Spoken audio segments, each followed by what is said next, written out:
countless champions have been crowned throughout the history of competitive Yu-Gi-Oh! But what about the underdogs, the dark horses, the decks that upon first glance make you question everything you thought you knew about the game? In this series, both MBT and myself will be showcasing some of Yu-Gi-Oh's wackiest unsung heroes. Each episode will feature new decks, new strategies, and the results will be unpredictable. You've seen the history of Yu-Gi-Oh!, but this is the history of Jank.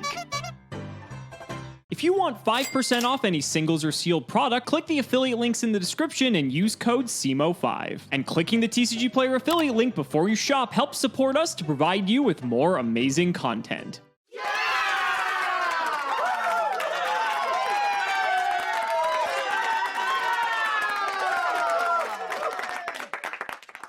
Ugh, glad that's over. Truth be told, I think maybe we spent a little bit too long in pre-Duelist Alliance format, but you all would not stop sending us bad decks. Case in point, check out Bamboo Sword Clifford. So when Clifford was first released in Duelist Alliance, it was shockingly playable. Clifford Scout, of course, is not a once per turn. We're bending the rules just a little bit and playing some cards from Clifford's second wave of support, but it's in service of a deck that's absolutely terrible, so I hope you'll forgive us. This list is interesting. When Clifford's first released, obviously they were the talk of the town, a new summoning condition, and the first deck that really made use of it. Clifford Scout is unbelievable. It's a soft once per turn. Add a Clifford card from your deck to your hand at a time when Stratos was considered bannably strong. Clifford Monolith refills your hand like nobody's business. Obviously, Stealth, Shell, Disc, Helix, and Carrier, while usually just used as scales or repeatable bodies, were also nothing to shake a stick at. These are kind of removal. The only problem with the deck was, well, what to do with your normal summon. Now, some decks aimed to normal summon Ape Clifford Towers. This was, of course, extremely powerful, but others thought, well, hold up, if we're not using the normal summon anyway, why don't we play a card like Hidden Armory? Truth be told, the only problem with Clifford was its inconsistency. There just weren't enough names for you to be able to reliably open 4 or 5 Clifford monsters, which you really wanted to do. By using a card like Hidden Armory, you could supplement your suite of Cliffords with some powerful draw spells from yesteryear: Cursed Bamboo Sword, Broken Bamboo Sword, and Golden Bamboo Sword. This card is Pot of Greed, and Cursed Bamboo Sword is nothing to shake a stick at either, literally. Its ability to plus when it goes to the graveyard is of course extremely powerful, and the fact that it's also occasionally desires is pretty sick. That said, Clifford also had an in-archetype equip spell that was definitely worth searching: Sacrifice. This card allowed a Clifford monster to be treated as 2 tributes for the tribute summon of a Clifford monster, adds a Clee from your deck to your hand if a Clee is sent from the field to the graveyard, and gives your Clee monster 300 attack and battle immunity. Finally, Hidden Armory searches a card that I can't believe was legal during this format: Snatch Steal. That's right, during the very brief period in which this card was brought off the list, you could theoretically search it off Hidden Armory in a deck that already had a multitude of ways to find equip spells. You might be looking at this list and thinking it looks like a well-oiled machine, as many Cliffords as you can stuff in a list and then draw spells to fill in the remainder, and you'd be right in that philosophy eventually became the way that Clifford was played. These cards were not a part of it. Instead, their role was shifted to cards like Upstart Goblin and Into the Void, and for that reason, cards like Golden Bamboo Sword, despite its searchability with cards like Hidden Armory into Cursed Bamboo Sword, didn't stick around for long. That said, this list represents some early experimentation with the archetype, and I feel like we'd be remiss if we didn't show off Snatch Steal in one of the only formats where it was ever legal. Let's go through the card by card. We've got 3 copies of Monolith, 3 Scout, 3 Stealth, 1 Shell, double Disc, triple Helix, triple Carrier, triple Hidden Armory, triple Golden Bamboo Sword, triple Sacrifice, a Broken Bamboo Sword, triple Cursed Bamboo Sword, Snatch Shield, triple Summoner's Art, triple Skill Drain, double Vanity's Emptiness. In the side, we've got Laser Clee and Ape Clifford Killer, 3 Max C, a Raigeki, double Dark Hole, Mystical Space Typhoon, Vanity's Emptiness, triple double Cyclone, double Mystical Space Typhoon, and in the extra, we've got a bunch of really important cards for critical matchups. Blood Mephist, absolutely, unquestionably a core part of this deck. Dvorak, King of Heavy Industry, do not compromise on this card. Ascension Sky Dragon, non-negotiable if you want to take Yu-Gi-Oh! Seriously. Giant Hand, and take him or leave him. And Ragna Zero, we all know how powerful this card is in Alex adjacent series. So with that, let's see what Simo's up to. Oh, I'm so excited. We are at Duelist Alliance, ladies and gentlemen. Now, you might be thinking this is a snoozer. We're looking at BA versus Clee, but these are interesting BA and Clee decks. And the reason Joseph and I started with these is because it goes downhill fast. There are several other decks we have to show you guys in the coming weeks that you are going to love, but we thought we would start off with decks that you're already familiar with and some interesting approaches people tried to take to be able to, you know, put their own spin on the deck, if you will, and one of those is Sky Scourge Norleras Burning Abyss. Now, some of you might remember this. I think we may have played this in Jank like months ago because like this is a card from GX era, right? This card reads, cannot be normal summoned or set, must be special summoned except by removing from play 1 light fairy monster and 3 dark fiend types in your graveyard. You can pay 1,000 life points to send all cards on the field and in both players' hands to the graveyard, then you draw 1 card. Old school Yu-Gi-Oh! Players know this card as one of the biggest meme cards imaginable because paired with Phantom of Chaos, you can actually bypass the summoning condition here and just copy the effect of Norleras and just immediately resolve it, sending all cards in all zones to the graveyard. You get to draw a card, but when you pair it with Burning Abyss specifically, you get to generate a ton of advantage, right? Because all the BAs trigger when they're sent to the graveyard basically in any capacity, and as a result of that, if you're sending a hand of like Seer or Graph or Skarm to the graveyard, you're going to actually get value off of these, which means that 1 card you get off of the Phantom of Chaos effect, copying Norleras, is going to actually turn into more than just 1 card. You're going to get a summon off of Seer, a summon off of Graph, and then you can even make a Dante and keep going, right? You're going to actually have board presence after wiping both players' hands and fields, and your opponent's going to be top decking, and unless they are specifically playing a graveyard-reliant deck, this is going to wipe them out of the game entirely. It's a big gimmick, but what's nice is that Norleras can easily hit the graveyard because we have Dante. Dante can just mill this to the graveyard naturally, so you don't have to go out of your way to actually get it there. Phoenix Wing Wind Blast can discard it to the graveyard if you happen to draw it. And this deck's even playing Vanity's Ruler, which is a light fairy, so if we get into a situation that we do hard draw this, we could banish 3 Dark Fiends and a light fairy to just hard summon this and reset the game if we have to. So this may be like one of the best Norleras decks that's ever existed because it synergizes with the rest of the deck so well. Now, does it really do anything for the deck is a different question, right? Burning Abyss is already one of the best decks in the format at this time, and so why do you really need to like implement this 9-card gimmick? Well, because it's fucking funny, that's why. So that's what we're playing, and let's do the card by card. So we have triple Norleras, we have triple Phantom of Chaos, then we just have all the BAs you know and love, triple Seer, a Calcab, a Alec,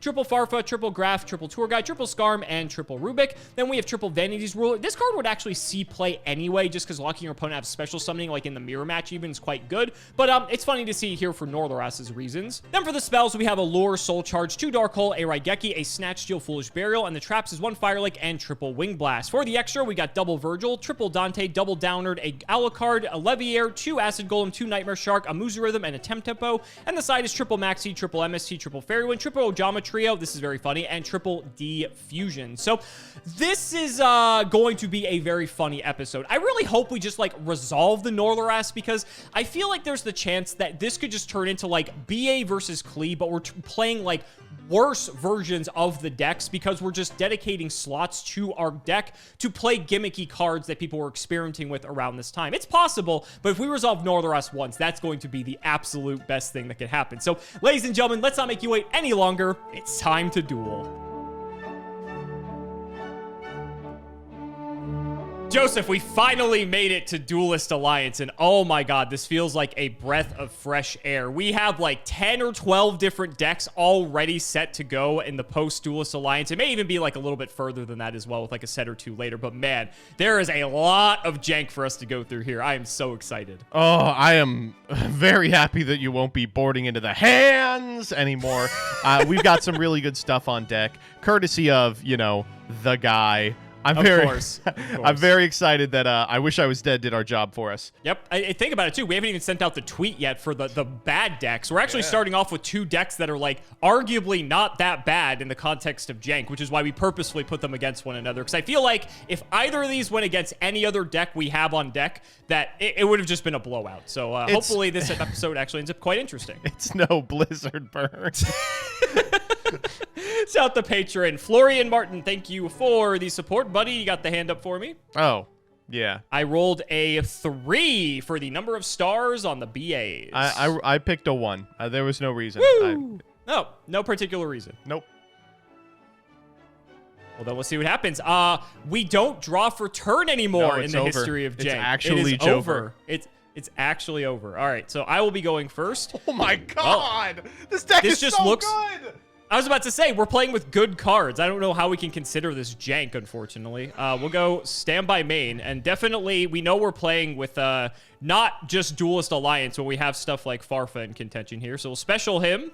Yep. We'll normal graph. Yep. And we're just playing good cards, buddy. We're just playing good cards. We'll go Dante. Yeah. Dante effect for 3. Yeah. Oh. I wish we milled Norleras, but that's fine. Happy to see that Snatch Shield gone. I forgot that fucking card was legal. Oh, God. Yeah, it's great, right? It's a fun time. That's going to make for some good episodes here in the beginning. Graph effect. This is kind of annoying, actually, the way the rest of my hand looks. Not going to lie. Think we might just take ourselves... We'll just take ourselves a Scarm. And, I'm chilling. Wow, that's nice. All right, I'll draw for turn. Yeah, it's not great. Not great. Standby main. All right, I'm going to show off, like, a pretty epic card. So this is going to cost me my normal summon, but have you ever seen Hidden Armory? I have. This is a really neat card. So it's specifically... Oh, wow. That's it's funny. specifically neat in this deck because it can get you Bamboo Sword, of course. It can also get you Snatch Steal. I was about to say. It can get you Sacrifice as well. Here I am going to get the Cursed Bamboo Sword. Because we have to show off the Jank. We're not going to play real cards. Okay. I am going to activate Cursed Bamboo Sword, targeting your Dante. Okay, so it makes it 0 attack. No, gains 0 attack. Oh, sorry, gains 0 attack. Excuse me. Yeah, that's pretty much it. Don't worry about it. Yeah. Here's what it actually does, is draws me 2 cards. Yeah, it's just pot of greed. It's fine. It's fine. We now have a problem. I have drawn all low scales. And I don't have a normal. Probably should have taken that Snatch Steal. I guess I should have. Please don't kill me. I'm just a little boy. I'm just a little baby boy. Please don't kill me. Standby main. We're going to go Dante effect to mill 3. That's fine. That's not fine. Okay. Whoa, that's fantastic, so not actually. fine. That's so not fine. We'll go Seer 1, target Graph, Calcab 2, target the back row. All right, if I chain it, it stays up, right? I believe so. Right. Target a set card, return that target. Yep, I believe it should stay up. We'll go... Yeah, I remember this card. We'll go Skill Drain. So that, I believe, stays. Mm-hmm. You and I both played BA, so if we're both thinking it's how it works that way, then so be it.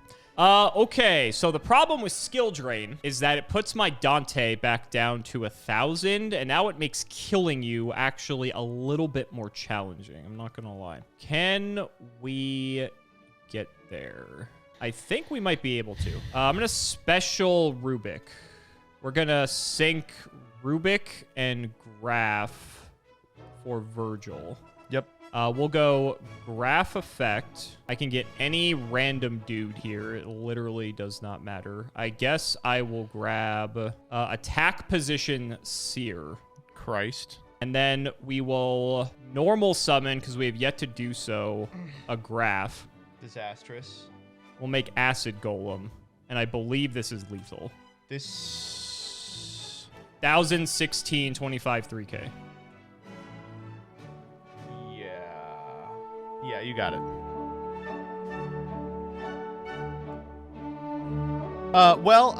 You know, sometimes you just kind of hope that the draws will work out, and they don't. I would not say that that was my fault. In fact, I think that I was very brave for trying what I did. Here's something else I'm brave for, is activating the effect of Clifford Scout.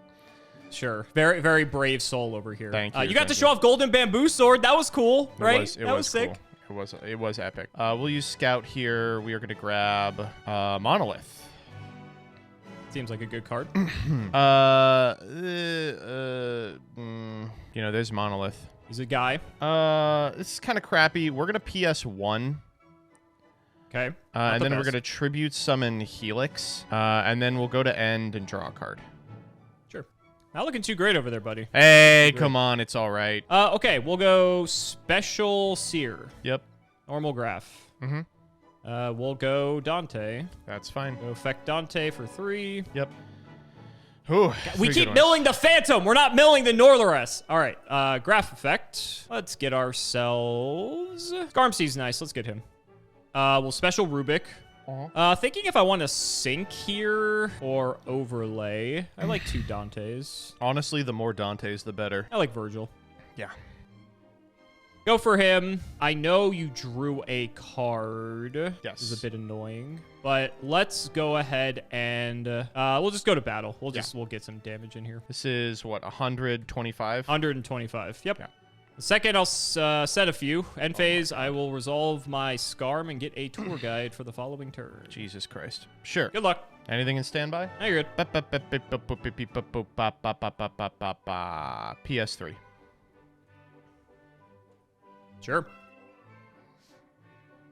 Anything here? Party is all here. Is Towers out yet? I guess is a question I should be asking myself right now. Well, let's Google it. I don't even know what. I mean, we have like the Monolith. So like Monolith was second Klee wave of support. This is new Challengers. It came out. Same set as Clifford Scout. So yeah, Ape Clifford is out. It came out in the same set as Scout? That's insane. Can I beat Towers is the question. Probably not. So I should probably do something about it. These are all Pendulum summoned. That's correct.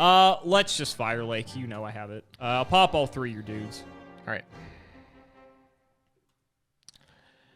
And I've got a nice little chain link here. So we will Dante, target, Graph, Seer, target. Probably Dante, but like Virgil's kind of nice too. I'll get Dante, I'll be disciplined. And then Virgil to draw a card. So we'll draw, we'll get Dante, and we will get this Graph back to our hand. Proceed. Let's activate Scout. Fairy Wind. Okay. You really opened Fire Lake Fairy Wind. I really opened Fire Lake Fairy Wind. Yeah, we both take 6 here. Both take 6. Yep. I'm out of back row. Yeah, you got it. Oh my god. I did have Towers. Oh, you did? Holy shit. Okay, good thing I didn't chance that shit. All right. Well, let's try for the game 3. It's just like, it's sad when you get to show anything off. I think unfortunately that last game did kind of showcase the weakness of this build because I was bricking on like broken bamboo sword. I was just like, oh, okay, well, it is what it is. I see. Oh, this hand's very silly. All right. Sure. I might actually be able to show something off this time. We're gonna grab Carrier. Sure. We're gonna go Hidden Armory. We have to mill one first. Okay. I can't believe you've done that twice. That's hilarious. All right. We're just going to grab Snatch Steal. Then we're going to set 2 and pass. Hope it's enough. All right. I hope it's enough, draw. too. Oh, shit. Yeah, that's pretty good. Allure of Darkness. Yes. Draw 2. Okay. I'll banish Farfa. Foolish Burial. Yeah. I will dump Sky Scourge Norleras.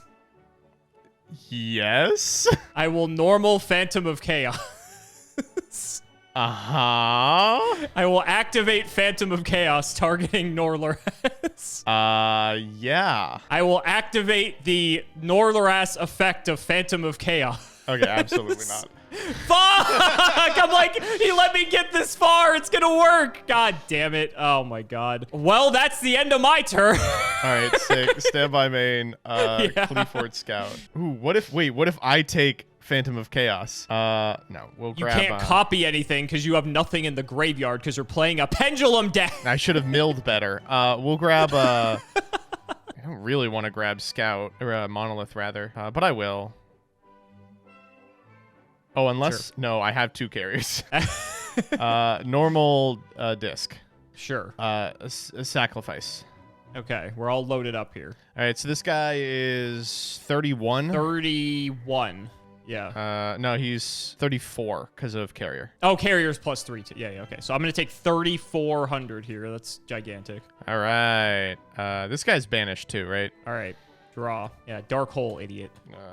All right. That's unfortunate. Okay. Sacrifice. This goes to your extra, sir. Yeah. Let's grab stealth. Sure. Okay, the problem now is I don't think I can kill you because of skill drain, and that is irritating. I'm pretty happy about it. I bet you are. I bet you are. I've got, like, some things I can do. I'm just worried I'm gonna die on the You added stealth or disc? What did you add? Oh, sacrifice. Stealth. Stealth. Okay, well, skill drain's up, so I mean, he's just a giant fucker. I think I just have to try to play defense here. So I will go special scarm. Yes. Normal sear. Yes. This is more damage than if I go into Dante, so I think this is just better. I will take 24. Second main, I'll make Dante. Yes. I will activate. Milling is cost, thankfully. You will simply not mill anything. Okay, Thank you got God. one. Okay. Oh, you got some good ones. I got some good ones. Yeah, I got some good ones. We'll go Sear 1 Graph. Yes. I'll get this. And I will get this. And I think I just have to try and survive at this rate. I could just make another Dante. Try to, like, hide them underneath. I know you can clear no matter what. Yeah, we'll make another one. Yes. I don't think I'm going to mill on this one. I already specialed Scarm, so I don't really get a ton of value by milling here. So I'll just pass. All right. Stand by main. Scout. Let's just grab some asshole. Sure. I'm going to snatch the good Dante. Unfortunate. PS 9 million. 1, 2, 3, 4. Sure. Tribute these two for stealth. Bow. Yep. Gonna bow. Skill drain. But he's not affected because he's epic. I lose anyway. It doesn't matter. Oh my god. So that just boiled down to being BA versus Klee, in all honesty. Yeah, but we did get to see both of us try the thing that the deck is trying to do. But I think this did give a pretty good bit of insight into why exactly this was not considered like a reasonable way to play the deck. For me specifically, the deck that I was basically trying to play this time with Cursed Bamboo Sword, Golden Bamboo Sword, Hidden Armory to get Sacrifice and Snatch Steal and the Bamboo Swords that I was missing and Golden, that deck would become Towers Turbo. They would just shave like the draw spells that require setup for Into the Voids. Right. Eschewing any chance that there would be a turn 3, saying we're all in on this card, let's stop pretending. Unfortunately, while we did get to move out of a lot of the staples that Hat format is known for, we have moved into a lot of the staples that Duelist Alliance format is known for, and that's Triple Vanity's Emptiness. Snatch Steal. Snatch Steal is legal.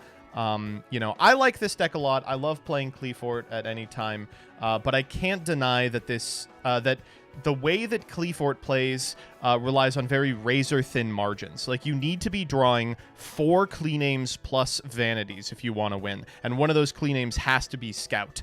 And cards like Cursed Bamboo Sword and Golden Bamboo Sword and Broken Bamboo Sword are individual cards that screw up that math. Game 2, I was sitting on Ape of Clifford Towers, 3 names, and a normal Bamboo Sword, and it's like, well, if this was any other Clifford or a Summoner's Art, I would win the game on the spot. So it's an interesting take on the deck. It really, I think, exemplifies one of the early problems with people trying to build pendulums, which is you need such a critical mass of the actual pendulum monsters that it's unlikely that splashes like this are really going to do too much. My deck, by comparison, is interesting because, Sky Scourge Norleras is a card that, ever since its printing back in, what was it, like Force of the Breaker or some set, like GX era set, this is a card that people have always tried to mess around with, especially in tandem with Phantom of Chaos, because there's a natural synergy here because you never want to actually summon Norleras. This card is, like, impossible for any deck to summon, but Phantom of Chaos allows you to bypass it, and then you get this, like, gigantic board wipe type effect that not only wipes the board, but it wipes both players' hands at the same time. And paired with a deck like BA, you have some interesting things going on here. First of which, it's possible to just mill Norleras off of Dante because you're milling so many cards in a given turn anyway, that you don't need to set up Norleras with something like Foolish Burial like you saw me do in the last game. I just had to do that because I had no other way to get there. But once you get it into the graveyard, anytime Phantom of Chaos is in your hand, you now have a way to reset the game virtually in your favor almost every single time. Because yes, while Norleras is reciprocal, sending both players' hands and fields to the graveyard, you get to draw one card after this. You're sending all BA cards, which then trigger in the graveyard respectively. So if you're sending a hand of like Graph Seer Skarm, then you're going to just go +4 off of that exchange regardless. Yeah, you may not kill them or anything, but your setup's going to be so good that they're going to be top decking into whatever, and that's all that they have to work with, unless they're playing a graveyard-based deck themselves. And so it's neat. It's kind of cool. I guess what's funny about this deck is theoretically we could summon Norleras because we're actually main decking Vanity's Ruler, which is a hilarious call for this deck, because Norleras requires a light fiend and a light fairy and 3 dark fiends in order to actually hard summon. So that's cute. There actually is a way to summon this, but again, it's sort of like in the instance of your deck, Joseph, where it's like the deck doesn't really need to do this. It's just like a gimmick. It's just like something you can do to be able to like I'm not really sure like what matchups you're trying to improve by taking advantage of this little engine, but it's just like a cute little gimmick that if you want to play like a spicy version of BA to be able to brag that you like won a locals with, like that's what this allows you to do. But it ruins your consistency because you're playing effectively 3 Phantom of Chaos, 3 Norleras, 3 Vanity's Ruler, and like Vanity's Ruler arguably could be like a side deck card for BA anyway, but that's 9 cards that take away from being actual BAs, which like with your deck, you want a critical mass of pendulums. This deck wants a critical amount of BAs, or it could just be disruptive cards to be able to just fuel the rest of your engine. Yeah, it's really funny to see a deck like BA that's just so absolutely explosive, has such an unbelievable capacity for OTKs, and be like, yeah, no, but what if the ceiling was higher? What if it kept going? It's also like a bit, it's a bit grim too when you think about like if you were trying to play this at the time, your other matchups are other BA decks which also benefit from Norleras, and then you have Shadal decks on top of it, right? Like and so it beats Klee, but like everything beats Klee, you know. BA already has a favorable Klee matchup regardless, so it didn't even like help in that matchup. Doesn't deal with towers. Yeah, I don't know. It's a cool looking card. It's cool as shit. It looks awesome. It's awesome, but I'm glad we started the Duelist Alliance era of Jank with 2 like good decks in a Jank form, because it's all downhill from here, buddy.